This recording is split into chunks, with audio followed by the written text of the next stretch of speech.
Hey there guys, welcome to Gaining Vision with Melanie Taddeo-Nxumalo.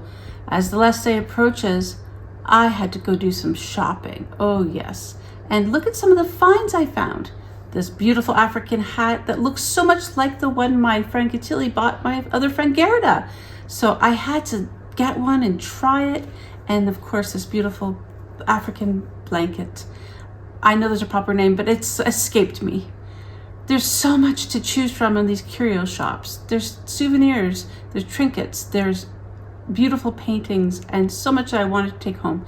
It just wasn't enough time.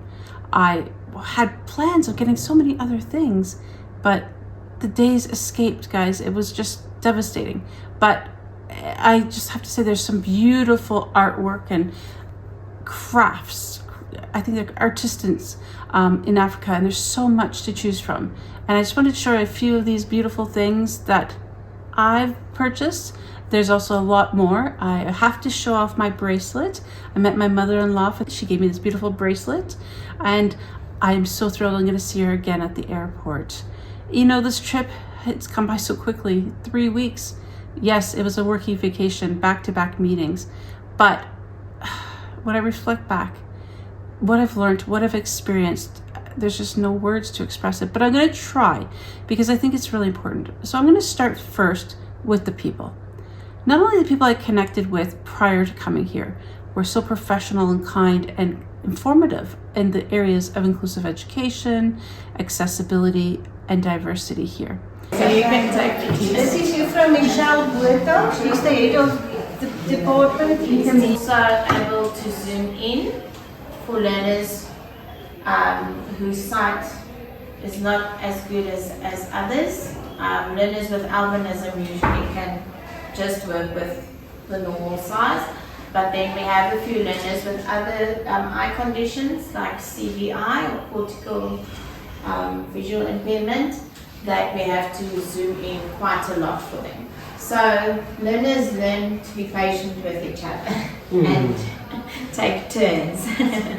And have empathy with each other while they are working. Okay, and then we can also adjust the brightness of the screen for some of the learners. We can put it in black and white. You can see there it is quite a lot clearer if it's not in color. And then for some of the learners who are light sensitive, we can put a black background, and then the content is displayed in white. And again, also for the learners who are light sensitive, our classrooms are equipped with blinds so that if a learner is sitting close to a window and the light is problematic for them, we can close the blinds. That's why we also painted those windows with white paint. So we are also very conscientious about where we place each learner, also to accommodate their light sensitivity as well. So yes, then we try and place each learner close to a TV screen, and then when I have languages, I have Braille and partially sighted together, then I place the Braille in the middle and the partially with different font sizes and font types on it, and then they can see which ones works best for them. They will personally print their books for them in that font. Very sorry. Here you can see we also adapt our learning and teaching material. It's all still mainstream content, but we've taken out the learning content, put that into notes. So when they have to study, they know that which is on the paper is what they have to learn. They don't have to go and look in between activities and tire their eyes before they've even started learning. And then the activities are then in a separate book. So that just spares their eyes because we know they get tired quickly. And for grade 4, because they still struggle with looking up and writing from the screen and looking in the book, we have activity books where they can just complete in the activity book. Then as they go to grade 5 and grade 6, we prepare them and practice that skill of looking up and then writing. They also use it, but at a very high speed compared. Oh wow! And we also don't visit them. Yeah, we'll have to.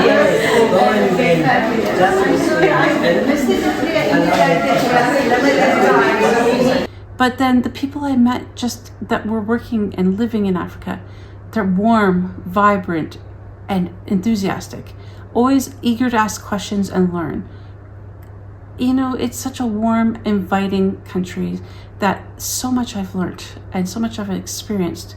The food, oh my gosh, guys, the flavors are incredible.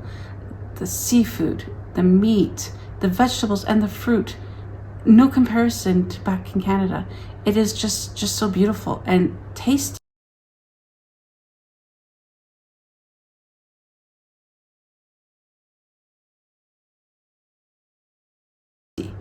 I can tell you, I definitely have put on a few pounds because I have enjoyed the food.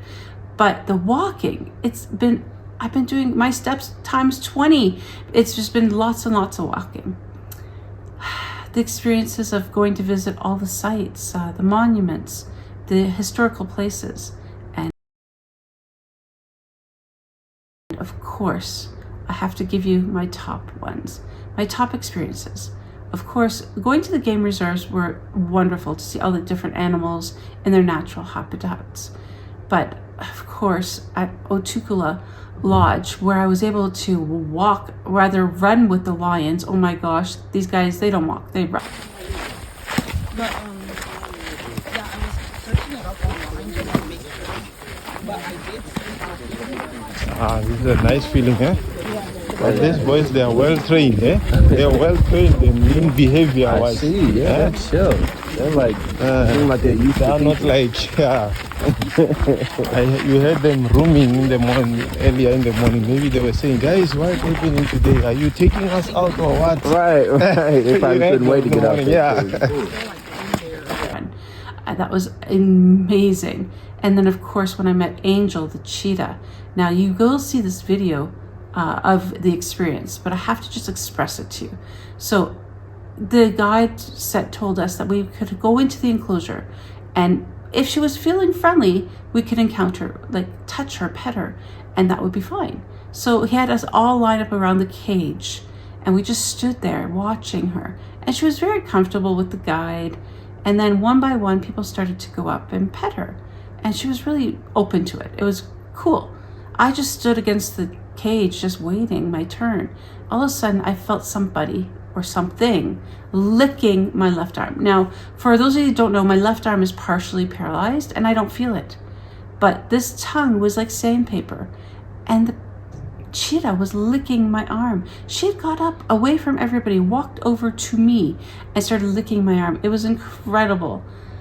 The guide then encouraged me that I could pet her, and I did, and had a nice conversation, and letting her know that allow her the freedom to do what she does. I know that I can't feel that arm. I love it. Oh, it's amazing. Thank you. Alright, so what I'd like you guys to do is just group with me over the other side of the fence because I just don't want to overcrowd her. Okay. What's the benefits of the long tail? Balance while running. Balance. That's balance while she's running, yeah. Okay, so you can come a little bit faster over here, and then you can come closer, you can come and touch her. There we go. There we go. You can just hold your hand, and then feel her vibrations. That's a pretty girl. Oh, yes, that's rough tongue you have. Oh, thank you. Thank you so much for this experience. Oh, you're a beautiful girl. Beautiful girl. Wow. I don't know why I keep touching my No, arm. look, I I'm still feel careless. it. I love it. It's crazy. So smart. So smart. So you never watched the arm again? Thank you. Right. It's like one of the Simpsons. Like I see, he met. Can't you be okay? Yes, thank you. Thank you. It's great. And there was a big elephant statue, and he had me climb this hill. And of course, for many of you know, I'm not really adventurous, so I climbed this hill, trusting my husband to guide me to the top, and encountered the statue of the elephant. It was cool. But then he said, "But I've bought you your dream home in Africa." My dream home? I was excited. He guided me down the hill, halfway down, and put my hand on the side of a hut made of grass. He said, "This is your home." I said, "What?" And then he guided me around to duck down to go into the hut. I was able to stand up fully, and it was so cool inside because it was so hot outside. And then we did the fun video where he told me he had purchased the hut for me for $2. Oh yes, $2. But you know, it's interesting because when we look at the cultural background and how the huts are made by the women and how they can keep everybody cool and it becomes a home for many, it is beautiful. It was such a beautiful experience. So that was another amazing experience for me. And then the third, and I'm not doing it in order because I tell you, I'm going to talk about the schools in a minute.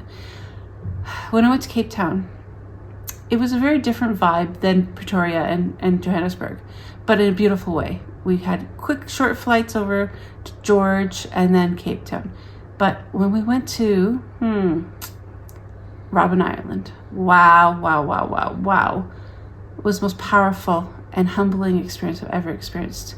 Being able to be in the same area that so many political prisoners had stayed for years, endured torture and cruelty, and it was just mind-blowing to experience. And then to actually go into Nelson Mandela's cell, they let me in and I was able to touch his bed, his mat, everything in there to get the experience. And I counted the steps of the cell. It was so small, and to know how strong a man he was to stay there and fight for what he felt was right to help bring democracy to South Africa.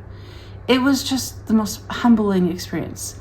And it's so interesting for me to just reflect back on this entire trip. And I think not only has it been eye-opening, fun, educational, but really shown me a beautiful side of the other side of the world. It's a 20-hour flight, we know, and it was worth every minute because the connections, the schools that I saw here, all the schools in Pretoria I was able to tour, in George and in Cape Town. You know, it's amazing. The educators, they do it because they love it. We know the resources are not as high here as they are in Canada, and we know there's still a long way to go when it comes to inclusive education. And this is the work that I plan to do with South Africa going forward, working with the educators, the Department of Education, and companies, others that are passionate about advocacy, inclusion, accessibility, and diversity. This is where I'm meant to be, guys. Yes, I'm going home today, but I'll be back later this year to carry on and do some work in person. I can't wait. And I encourage everybody, please, if you have a bucket list, places you want to go in your life, act now. Don't wait till tomorrow, because you don't know what tomorrow brings. This has been the most rewarding, amazing opportunity I've ever had, and I want to thank my husband for granting it for me. Until next time, please don't forget to subscribe to the channel, like and share. Catch you later. Bye.